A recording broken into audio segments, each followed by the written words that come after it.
pemirsa, kami akan membahas pagi ini mengenai topik maju mundur islah Partai Golkar. Selain sudah ada Bung Yoris yang bergabung bersama saya pagi ini, juga sudah ada pakar politik Prof. Ikrar Nusa Bakti yang sudah bergabung. Selamat pagi Prof. Ikrar. Pagi, Vina. Tapi sebelum kita akan memulai perbincangan ini, pemirsa, saya akan menghadirkan informasi pengantar berikut ini untuk Anda.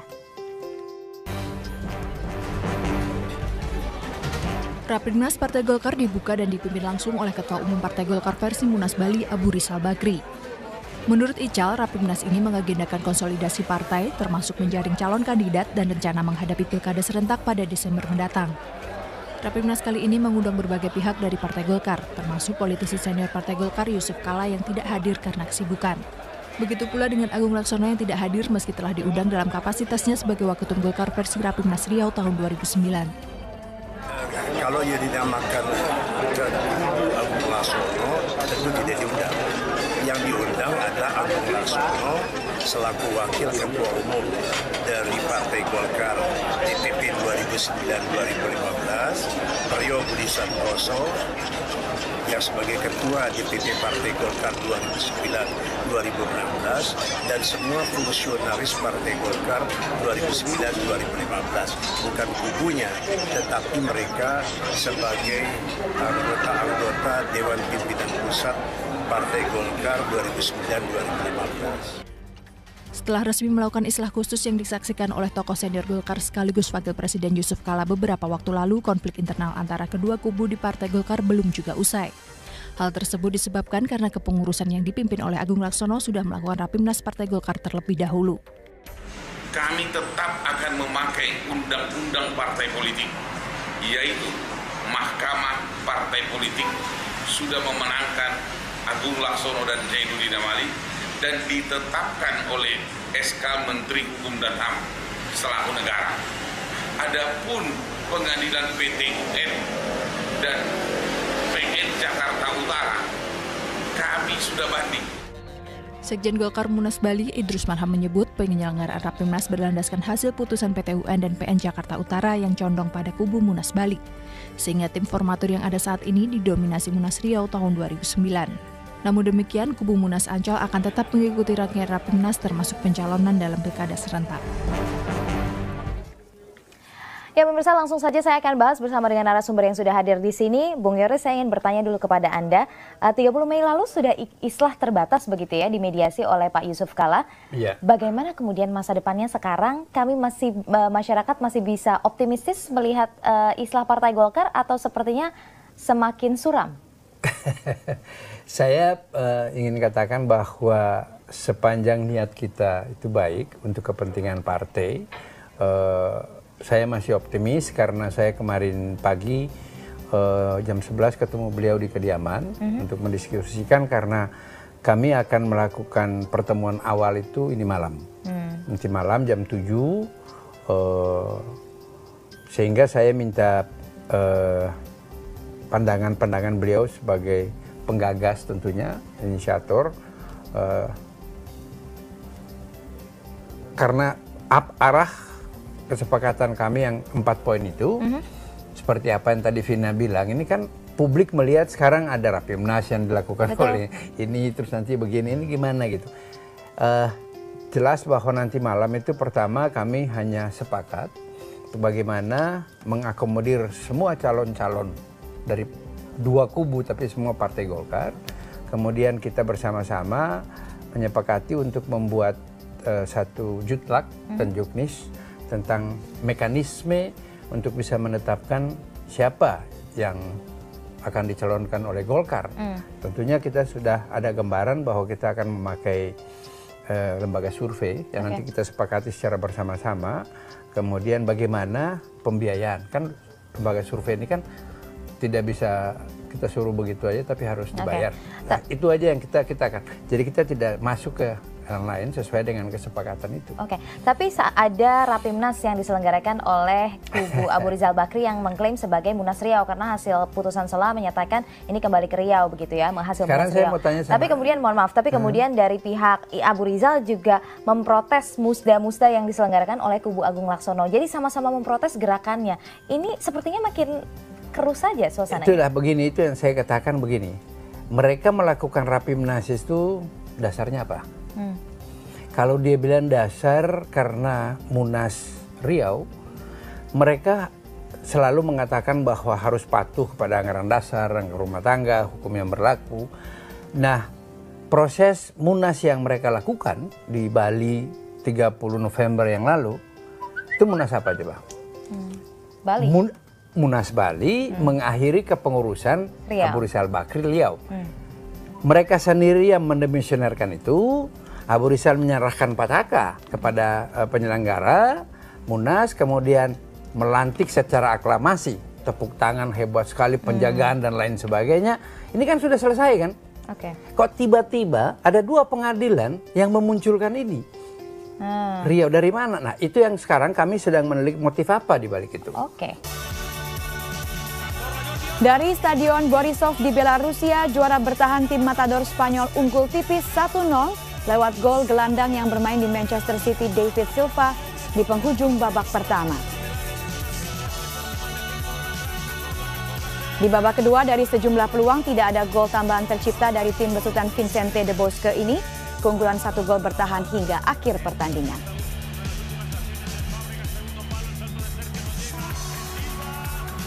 Informasi tadi sekaligus menutup perjumpaan kita di Metro Pagi kali ini. Atas nama kerabat kerja yang bertugas, saya Rike Karolin. Terima kasih telah bersama kami selama 1,5 jam tadi.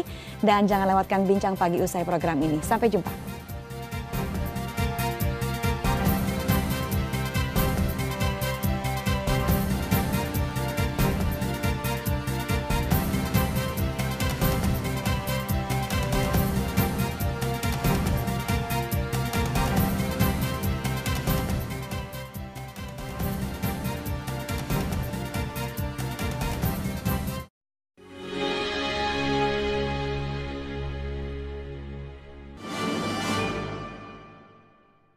LKPP merupakan bentuk pertanggungjawaban pelaksanaan APBN oleh pemerintah pusat. Pertanggungjawaban pelaksanaan APBN berupa LKPP tersebut, sebelum menjadi undang-undang harus diperiksa oleh BPK dan diawasi oleh DPD RI. Sidang Rapimnas ke-8. Karena Dari itu menyerahkan kepada Munas Riau, dan menurut dengan saya juga menurut pikiran saya bahwa kita dikaitkan dengan Islam ini harusnya semakin kondusif. Kenapa semakin kondusif? Sebab dalam Munas Riau ini sebetulnya 2 pihak itu berada di dalam. Ada Pak Agung, ada Pak Yoris, ada apa namanya? Tapi kemarin diundang atau tidak Pak Happy Bone? Kalau dua-duanya ada, kemudian pihak dari Agung Laksono diberikan undangan atau tidak kemarin untuk ikut dalam Rapimnas, Pak? Oh, diundang. Buktinya Pak Prio hadir, Pak Mahyudin hadir. Diundang ya, Bung Yoris ya? Enggak. Ya, dua-duanya saya itu pikir hadir, Pak Happy minta maaf aja. Sehingga Ya. kemudian Pak Happy, saya seluruh ada yang tidak yang disayangkan, kemudian banyak yang tidak hadir di situ, gitu ya.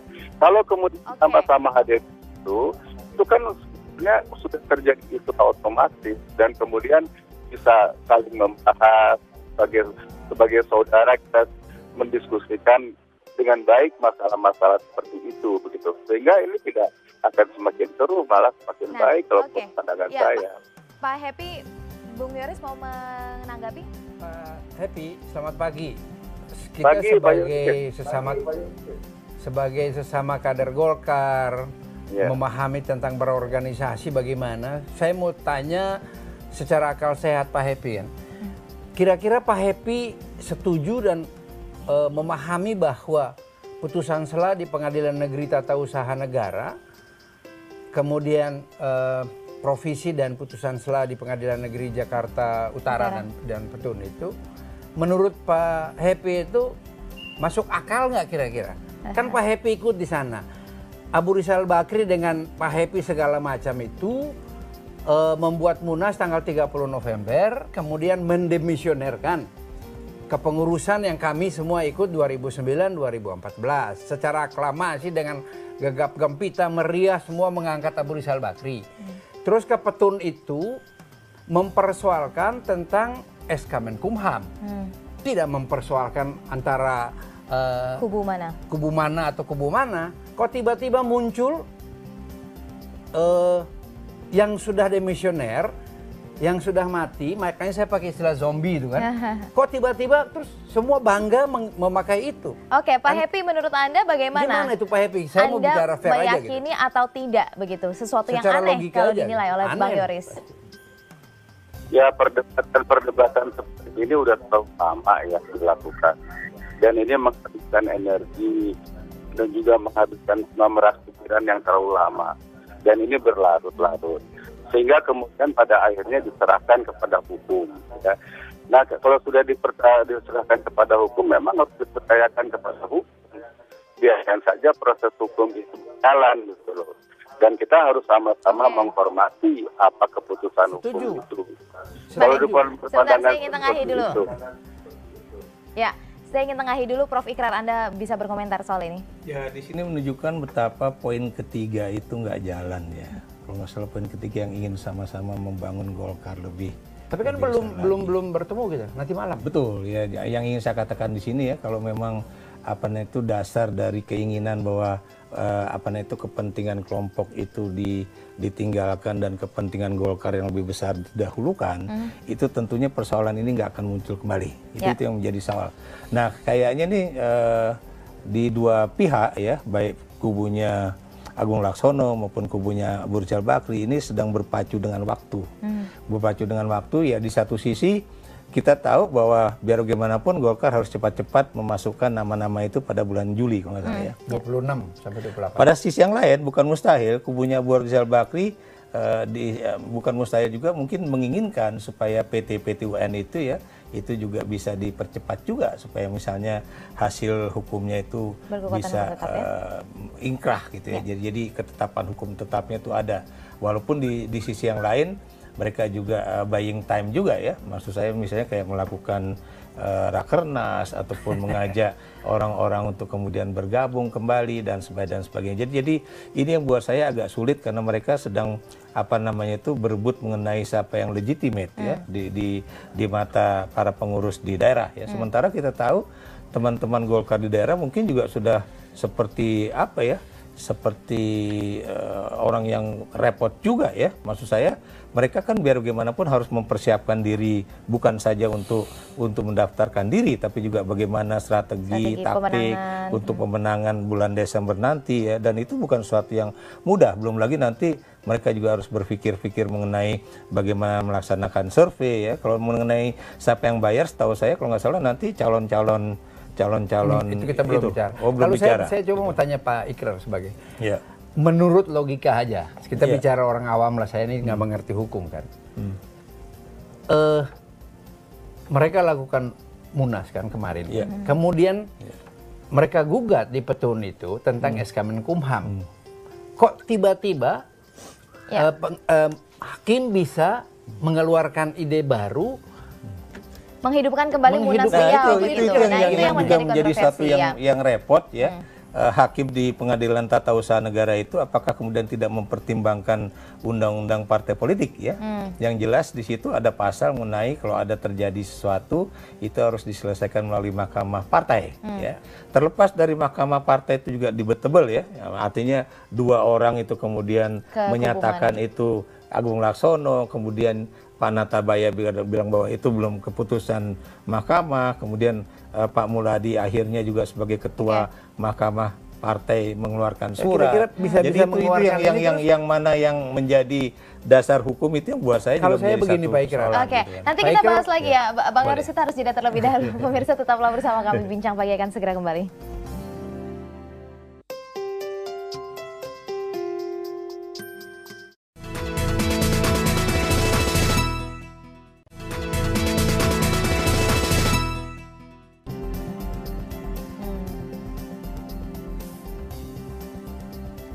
Baik pemirsa, kita mulai lagi perbincangan. Sudah bergabung bersama kami melalui sambungan telepon Pak Mahyudin, Wakil Ketua Dewan Pertimbangan Munas Ancol. Selamat pagi Pak Mahyudin. Pagi. Baik, Pak Mahyudin datang di Rapimnas yang diselenggarakan oleh Abu Rizal Bakri yang mengatasnamakan pengurus Riau. Anda bisa gambarkan atau jelaskan apa yang mendasari sehingga Anda ikut serta dalam Rapimnas tersebut hadir? Begini, karena kita diundang, tapi saya juga menghadiri hanya pembukaan ya. Karena diundang bahwa yang mengundang itu pengurus Golkar versi Munas Riau, katanya dengan dasar bahwa putusan Pengadilan Jakarta Utara itu mengembalikan ke Munas Riau. Jadi intinya ya kita datang menghadiri undangan pengurus Golkar ya sebagai pengurus Golkar Munas Riau. Saya sih melihatnya dari sisi positifnya saja, ya itu silaturahmi lah dengan teman-teman semuanya gitu. Oke. Jadi Anda mengatakan bahwa Anda hadir di pembukaannya saja, Anda hadir karena hasil putusan pengadilan menyebutkan ini dikembalikan ke Riau, dan Anda datang untuk menghadiri undangan yang sudah disampaikan oleh mereka. Tapi apakah itu artinya Anda mengakui hasil putusan tersebut yang mengembalikan ke kepengurusan Riau begitu? Anda mengakuinya karena sebenarnya ini masih debatable. Bang Yoris sendiri menyatakan bahwa itu penuh dengan pertanyaan hasil putusan pengadilan tersebut. Menurut saya sih kan itu kan masih panjang ya, masih jalan karena turunnya kan masih banding. Jadi memang saya tidak terlalu memahami pengadilan ini ada dua yang, tapi kalau menurut paham saya sih urusan hukum itu memang belum selesai karena masih ada di banding tata usaha negara ya. Cuma karena diundang kemarin pembukaan ya kita datang. Apalagi atas nama pengurus Riau kira-kira. Oke, selain Pak Mahyudin yang juga hadir di sana dari kubu Agung Laksono atau Munas Ancol adalah Pak Priyo Budi Santoso. Saya ingin minta tanggapan dari Bang Yoris. Bang Yoris, ada beberapa kader yang termasuk dalam kepengurusan Agung Laksono juga hadir begitu. Bagaimana komentar Anda? Saya pikir begini, itu kan seperti tadi Pak Mahyudin jelaskan, kemudian kita juga dengar Pak Priyo juga menjelaskan bahwa kehadiran itu karena menghargai ada undangan gitu, dan dianggap bahwa itu tidak ada masalah, malah dia lebih cenderung untuk mulai membangun ada pemahaman bersama, cooling down karena suasana kebatinan yang selama ini terjadi, agar mudah-mudahan kesepakatan yang akan kita lakukan ini hari itu bisa terjadi gitu. Nah, itu alasan beliau yang saya tangkap, karena sampai sekarang kan beliau belum secara formal melakukan klarifikasi di internal. Sebab waktu pada saat pembukaan itu kami juga ada rapat harian bersama Pak Agung Laksono membicarakan tentang langkah-langkah konsolidasi. Jadi kami, kalau Anda tanya, kok ada Rapimnas begini, saya anggap itu menunjukkan kepanikan, apalagi hasilnya itu kan sangat provokatif.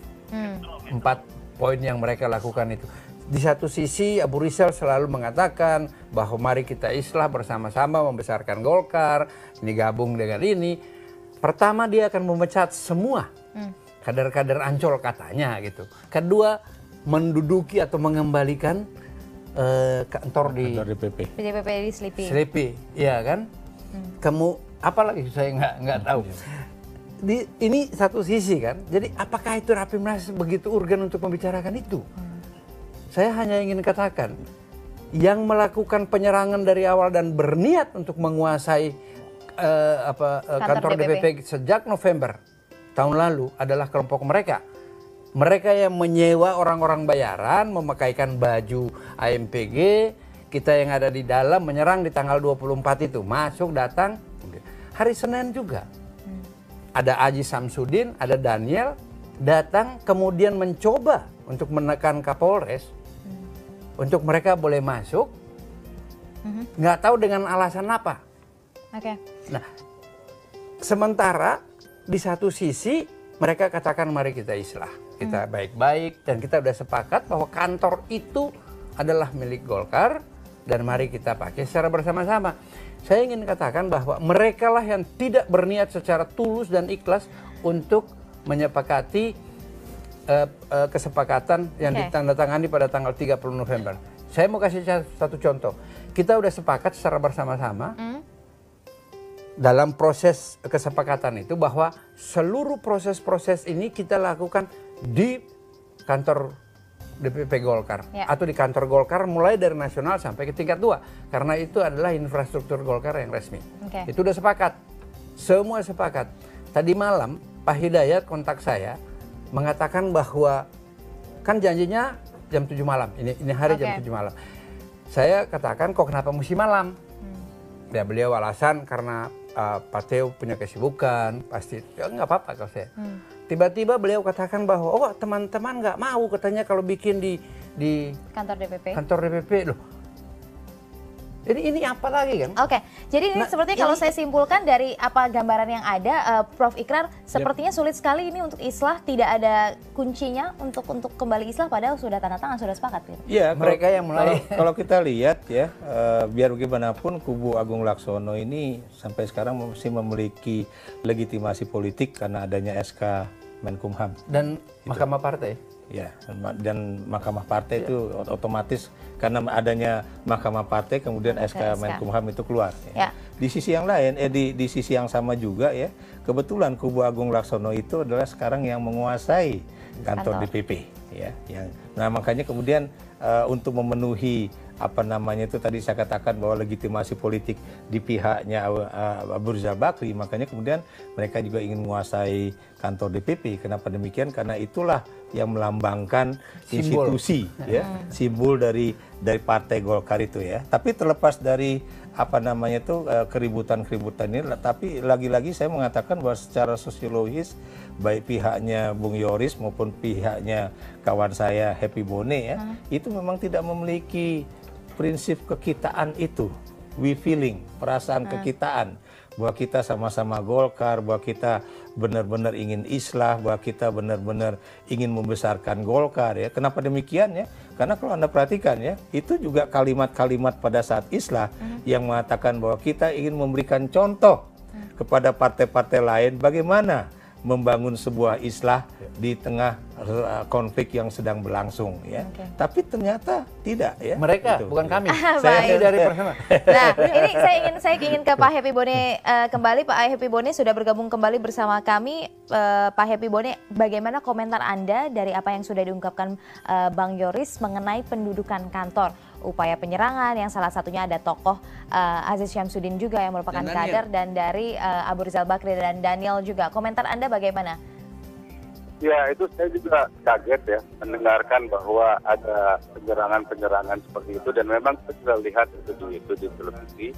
Tetapi kemudian setelah diklarifikasi, lalu kemudian Sekjen Partai Golkar, Idrus Marham, itu membantah bahwa itu sama sekali bukanlah perintah dari ARB atau dari kubu ARB kalau mau kubuan.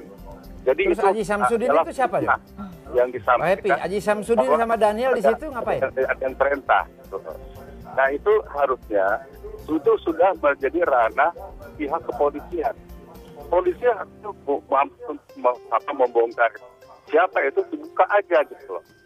Jangan kemudian udah ditangkap karena dari pihak ARB merasa bahwa tidak sama sekali mengirimkan orang untuk melakukan penyerbuan dan lain sebagainya. Kalau itu memang yang diinginkan, barangkali sudah sejak dari dulu itu dilakukan. Ya, karena kita sudah sepakat bahwa itu adalah merupakan ranah hukum, maka diserahkan kepada hukum. Nggak mau dilakukan dengan cara-cara yang tidak benar seperti itu. Pak Happy, ya. Pak Happy Bone. Ya, satu pertanyaan dari Bang Yoris. Saya mau tanya aja. Terus keberadaan Aziz di situ pada pagi hari itu bersama-sama dengan Daniel, kemudian melakukan dialog dengan Kapolres Jakarta Barat dan seluruh jajarannya untuk memaksakan orang-orang ini untuk bisa masuk, itu kapasitas Aziz itu sebagai apa? Oke, Pak Happy, mungkin bisa ditahan dulu jawabannya, bisa dijawab. Kita harus jeda terlebih dahulu. Pemirsa tetaplah bersama kami, Bincang Pagi akan segera kembali.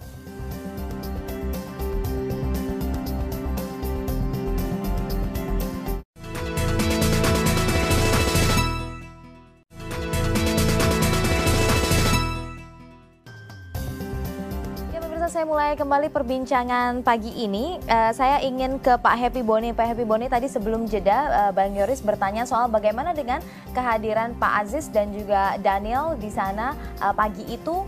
Apakah tidak terkait sama sekali dengan penyerangan? Ya, teori saya sebetulnya tidak hal ini karena saya tidak ngerti soal kondisi lapangan. Tetapi yang jelas, kalau dalam logika saya, kalau mau melakukan itu tidak pernah dilakukan karena apa? Karena sudah diserahkan kepada ranah hukum, sehingga kemudian ranah hukum inilah yang jadi keputusan apa yang harus ditaati bersama-sama. Gitu. Nah, berkaitan dengan adanya Aji Samsul, coba saja diklarifikasi gitu. Apakah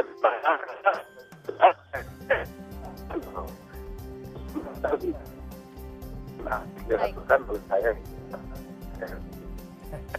sekali. Dan kemudian tidak pernah ada perintah pemerintah soal itu. Yang nggak ada perintah dari Pak Happy pasti, tapi kita nggak tahu. Baik, Pak Mahyudin sepertinya ada gangguan teknis. Tapi kami sudah tangkap jawaban dari Anda, tidak ada perintah dan ini perlu diklarifikasi lebih lanjut begitu ya kepada orang-orang yang bersangkutan. Terima kasih Pak Mahyudin, Wakil Ketua Dewan Pak Happy Bone dan juga Pak Mahyudin, Wakil Ketua Dewan Pertimbangan Ancol, dan juga Pak Happy Bone, Ketua DPP Munas Bali atas sudah bergabung bersama kami di Bincang Pagi. Sudah ada jawabannya begitu, perlu nanti diklarifikasi terlebih dahulu Bang Yoris. Tapi yang menjadi perhatian sekarang adalah bagaimana kemudian islah ini itu yang paling penting. Bentuknya adalah positif begitu. Kalau saya begini, Vina dan Pak Prof, saya sampai ini hari masih optimis bahwa itu akan terlaksana, dan saya bisa meyakinkan bahwa dari kubu Pak Agung Laksono atau kami dari Ancol, karena dari awal terutama 5 orang ini adalah tim penyelamat partai yang kita bentuk pada tanggal 2 Mei tahun lalu untuk mencikapi dan melakukan otokritik terhadap manajemen Abu Rizal Bakri pada saat itu dan sampai sekarang. Jadi kami masih punya optimisme di situ, dan kami, terutama saya sendiri yang ditunjuk sebagai ketua tim dan selalu melakukan komunikasi dengan Pak Yusuf Kalla sejak awal proses ini sampai sekarang, dan kemarin pagi jam 11 saya masih ketemu beliau juga. Saya masih, kalau Anda tanya saya jujur, mereka lah yang tidak siap karena mereka tidak solid. Nanti ini hari maunya begini. Abu Rizalin terutama, ini orang nggak konsisten gitu. Sekarang begini, nanti besok nanti lihat tim. Tapi Bang Yoris, ini masalahnya kalau masih saling menyalahkan, masih saling makanya menunjuk, tapi saya punya optimisme begitu kan. Ya, ini kita akan niat sulit sepertinya. untuk kepentingan ini. Nggak, kalau saya ambil contoh yang paling simpel ya Pak Prof ini. Kita sepakat dari sebelum tanggal 30 Mei untuk tanda tangan itu, di dalam lampiran 6 kali pertemuan itu, bahwa pelaksanaan pencalonan itu dilaksanakan di kantor Golkar mulai dari tingkat nasional sampai ke tingkat 2 karena itu adalah markas Golkar. Setuju kan? Waktu itu sampai dengan itu. Tapi itu tidak dilaksanakan. Bukan. Baru tadi malam katanya ada teman-teman, Pak Hidayat bilang ada teman-teman yang bilang nggak happy kalau bikin, loh terus bikin di mana, saya tanya sama beliau. Oke. Nanti tapi bagaimana kemudian Prof Ikrar, mungkin nanti setelah jeda, kita harus jeda terlebih dahulu pemirsa.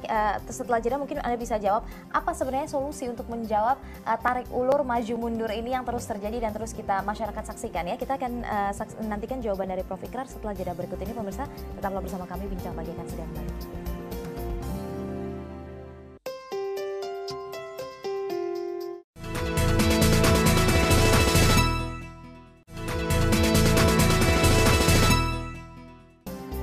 Baik pemirsa, saya langsung mulai kembali perbincangan. Prof Ikrar, Anda lihat ini masih pro dan kontra, masih saling mengakui diri lebih benar daripada yang lain.